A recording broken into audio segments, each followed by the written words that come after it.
AU in View, a production of the Aurora University Communication Program. We bring you the people and events of the Aurora University community. I'm Adrian. And I'm Trey. We'll be your host for this episode.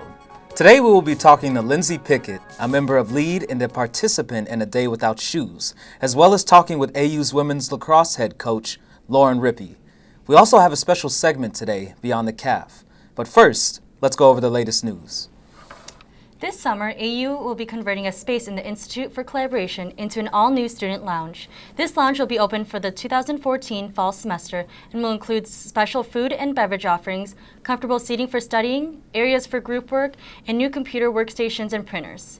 AU students have the opportunity to name the new student lounge. Suggestions can be entered by tweeting your entry to @AuroraAU, posting your entry onto facebook.com/Aurora University, posting a photo onto Instagram with the hashtag Aurora University, or by emailing your entry to efuller@aurora.edu. All entries are due by Friday, April 18th, and the winner will win a $50 gift card to the AU bookstore. The Aurora Criminal Justice Association is still collecting donations for their blessing bags until April 16th. The blessing bags will be assembled and handed out to the homeless and less fortunate. Donations can include hygiene products and small snacks. Keep an eye out for these donation boxes located in the Dunham Atrium, the Spot, Alumni Hall, and the Institute lobby. Tomorrow, over 230 students, faculty, and staff will be participating in A Day Without Shoes. Today, we have LEAD member Lindsay Pickett joining us to discuss what A Day Without Shoes is all about. Thank you so much, Lindsay, for joining us today. Oh, no problem. All right, so what is A Day Without Shoes? What's that all about? Okay, so this is actually an event that Tom's Shoes had first created. They do it every year. It's nationwide. I'm not really sure how many years they've been doing it, but just in the last 3 years, Aurora University has started to do A Day Without Shoes. So they try to coordinate it around the same time Tom's Shoes does it. And the event is just about going without shoes for a day. And the purpose is to raise awareness on global poverty. Okay, excellent. So how did the event get started? Was the idea introduced by students or by faculty? Yeah, a combination of students and faculty. Chris Johnson, she's the head of the LEAD program, kind of first got it implemented, as well as like students like Cody First had brought it to campus about 3 years ago. Excellent. And what organizations are hosting the event? Is it just LEAD, or is anyone else getting involved? Yeah, I know there's a lot of student organizations getting involved. My sorority Sigma Delta Gamma helps with the sponsoring of it. But it's mostly the third tier of the LEAD program that plans and coordinates the whole event. Excellent. So if I didn't exactly want to go a whole day without shoes, what else could I do to help out? Well, actually, tonight we have the interactive hunger banquet, and this is just kind of showing more awareness of global poverty, kind of getting students actually interacting in different social classes or pretending they're in different social classes. So that's tonight in UBH, just at 6 o'clock. But then tomorrow, all day, there's a shoe drive that students, it'll be boxes around the whole campus that students can donate shoes. Awesome. Now, where are the shoes being donated to? They'll actually be donated down to Guatemala to different families in poverty that need shoes. Excellent.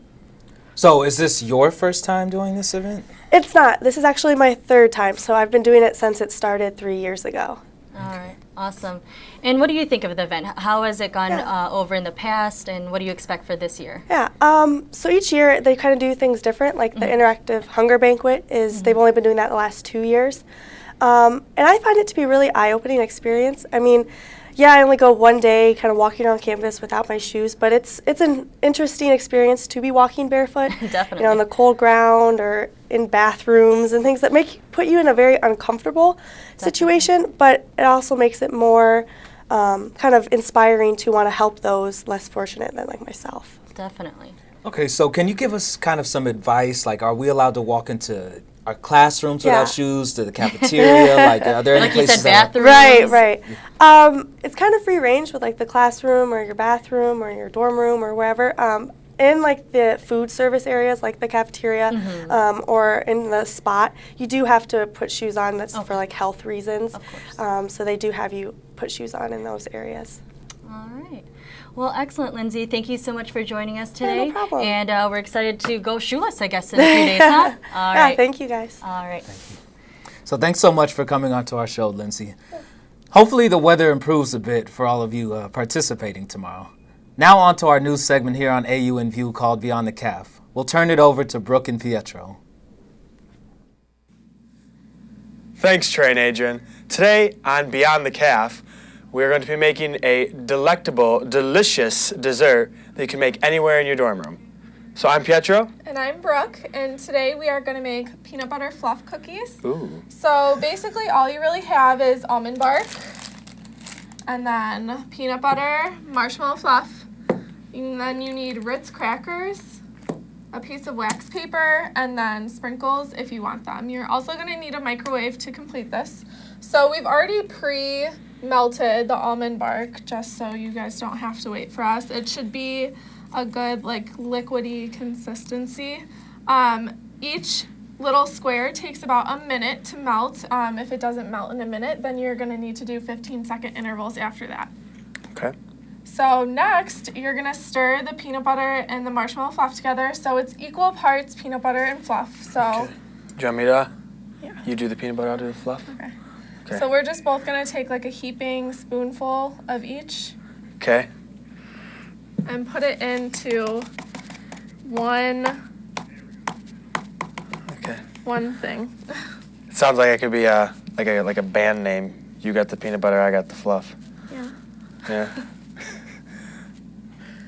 So once you get all that in there, you're going to stir it all together until it's like a light brown color. It takes a little bit to stir it all together just to make sure that it's not like you have a peanut butter chunk or a fluff chunk. And sometimes you'll see that you need more of the other ingredient once you stir it all together. Yeah. I'm going to open the crackers now. Oh, this smells so good. The two best ingredients. Here we go. So once they're all stirred together, you're going to take 2 crackers. See what it looks like?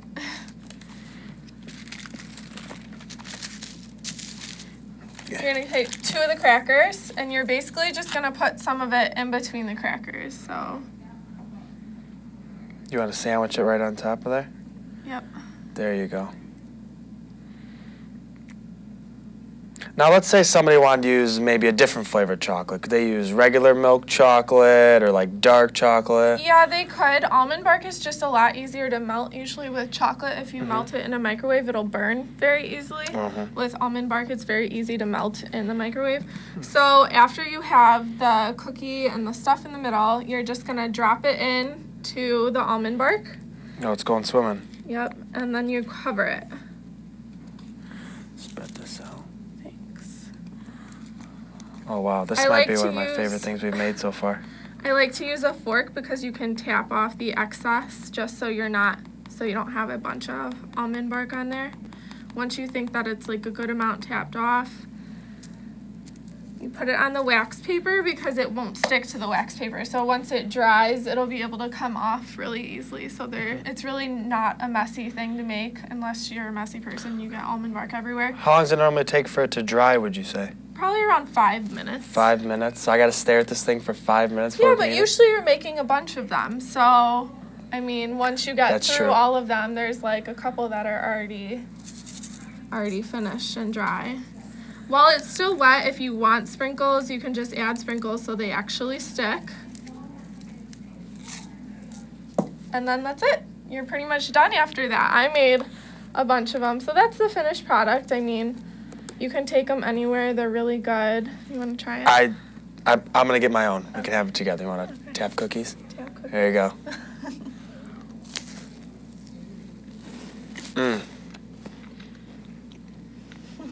Delectable. And people might not like almond bark. They might think it actually tastes like almonds. But it pretty much tastes like chocolate. So it's kind of a healthier version of chocolate, honestly.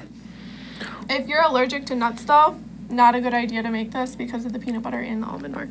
I'm sure there's many alternatives for chocolates though. But hope you enjoyed this segment of Beyond the Calf. Just want to say thank you. Now we're going to send it over to Loretta with sports. That looks great. Thanks, guys. Women's lacrosse is relatively new to the Aurora Athletic Department, so we have head coach Lauren Rippey here today to talk about her second coaching season here at AU. How are you doing today, Coach? Oh, great. Thanks for having me. No problem. Thanks for coming on. So I know, like we said, women's lacrosse is relatively new. So tell me a little bit about how that all got started. You know, basically they wanted to add another female sport here at Aurora, and they picked me to come and kind of lead the charges. So we started with a year of just kind of recruiting, and I started recruiting on campus and trying to find hidden talent here. Anyone who's ever played a sport, was interested in trying to find something new, you know, got them out, you put a stick in their hand and see what they could do. We did that again last year with our first season so that we could fill in with numbers and have a complete squad, and you know, it's just kind of taken off. You know, from there we've got this core group of girls who are back this year and are competitive and wanting to take lacrosse to the next level here at Aurora. Yeah, I remember seeing a lot of posters up all over the place. I'm not going to lie, I gave it a little bit of a thought. So have you started recruiting now that you're in your second season? Have you started recruiting outside of the state at all? Absolutely. We're always, you know, recruiting 24/7. You're never not recruiting. And actually, we've got most of our squad coming from out of state. Our 2014s, we got a couple of in-state commitments already. But the draw to come to the Chicago area has been huge for female student athletes. And we keep going to different markets. We've had luck within California, Maryland, Michigan, Minnesota. So we just keep trying to go to those niche markets and see the talent that we can pull. I know men's lacrosse kind of recruits from all over the state as well. Do you guys like partner with them? Have you, talked to their coach and gotten ideas on how to coach or anything like that from him, or do you guys do anything with them? Yeah, Coach Berkman and I, we do a lot of networking, sharing ideas with plays, tactics. The games are completely different, but we can appreciate one another's sport.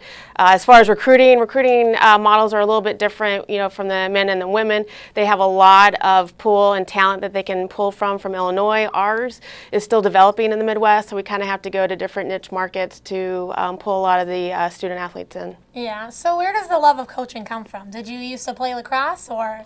I actually started lacrosse in college at Texas Tech. When I was there, I was a basketball player all the way up until college. And if you ever see me standing up, you know that I'm not that tall, so I wasn't going to get a scholarship to play at Division I. So I kind of just, through Title IX, was able to find lacrosse as they were expanding at Texas Tech and fell in love with it, and that was it. When I moved up here post-graduation, I did not think that I was going to have anything to do with lacrosse, but then it started growing in Illinois at the high school level, and they were like looking for people who've played or had experience with it, and then developed a program at Lane Tech in the city, and then went to go coach for Loyola Academy, and then my last stint was at Neuqua Valley in Naperville, and just kind of growing the sport organically. And then they came knocking and say, hey, you want to try growing a team at the college level? And I said, I'm all in. So yeah, I just didn't know it was going to be my life's work for right now. So how long have you been here at AU? This is my third year here. Third year. You like it so far? Absolutely. The student athletes are great to work with. The fellow faculty and staff are very accommodating, when setting up recruits visits, and they're so nice and very, friendly and outgoing and very welcoming, and, I can't ask for a better, staff to work with. Yeah, it's definitely awesome here. So I know you guys have started your season. Tell me a little bit how that's going. We're kind of in the end of our season. We've got our next game coming up this Saturday, the tail end, going up to Beloit, for the Easter weekend. But it's been going great. We've been trying to manage, our illnesses and injuries, and then maximizing our core group of girls, on the field, and looking at the connections, from the goalkeeper all the way through midfield transition, into the attacking side, and just every game, every practice, we're trying to add an element to the game, and the girls, have been awesome, in grasping all that new strategy. Yeah, I bet it's not easy with this elongated snow and winter that we've been having either. I tell you, the season, starting out in January with negative 20-degree weather was not fun by any means, and we kind of started out with a little bit, stints outside, see how long we could last, and then we'd come in and work with lifting and strength and power with that. But now we're able to be outside for a full practice, so it's nice, and hopefully we won't have any more snow. Slowly getting there. So speaking of lifting, what are some workouts? I know you guys are obviously doing some lifting. So what other than that are you guys doing? Right now, we're not doing too much of the lifting. We have to cycle it in with our games and recovery. So right now, we're just mainly recovery lifting post-game, just to maintain the muscle and the fitness that they started at the beginning of the season. And then they'll go into the summer working more on their cardio, the speed, and agility, so that they'll come back in the fall ready for fall season. Be ready, yeah. So what times are you guys looking at for practices? Because I know Lacrosse was saying they were having them pretty early in the morning. So, you know, in the fall with our fall ball season, we have to kind of go when the field's available, since the fall sports are in season. So a lot of our practices are in the morning, you know, on the weekends, you know, 7, 8 o'clock, or we have to kind of dip in when the field is available at 10 in the morning. So it's kind of a crazy schedule in the fall, but in the spring we get, you know, our field time, you know, usually between 1 to 3, and it's pretty consistent for the girls. That's not bad. At least it's not 5 o'clock in the morning. Oh, no. So Benedictine is a known rival for AU athletes. So are they your main rival as well? Absolutely. We are looking to go at a contest with them next Tuesday, Benedictine at 7 p.m. We're going to their house. We've been to their house last year. We beat them handily last year. We're looking to do the same this year. So any fans in support we can get out there next Tuesday would be great. Yeah. And so other than Beloit and Benedictine, do we have any other upcoming games that we can all look forward to attending? Next Saturday, we're hosting Augustana, and they're the #1 team in the conference, and it's actually going to be our Cancer Sucks event. We adopted a little team sister from Friends of Jacqueline, who had a brain tumor, who lost her battle with cancer this year. So we're dedicating this game to her and the Friends of Jacqueline Foundation. So we'll all be wearing Cancer Sucks headbands and be selling them at the field. So definitely be something to come out and support. We'll be playing Augustana next Saturday at 1 p.m. That's awesome. It's awesome that you guys can, you know, relate to the community like that as well. Well, thank you so much for coming onto the show, and I really wish you guys the best of luck for the rest of your season. Absolutely. Thank you. I wish you the best of luck again. Now back to Adrian and Trey to tell us about our calendar roundup and what else is happening around campus.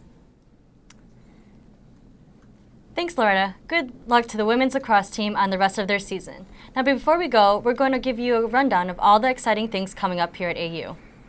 The Latin American student organization, better known as LASO, will be holding a fundraiser this Thursday, April 17th, called Smiles for the Homeless. Smiles for the Homeless is the service project to raise money to provide care packages for the homeless.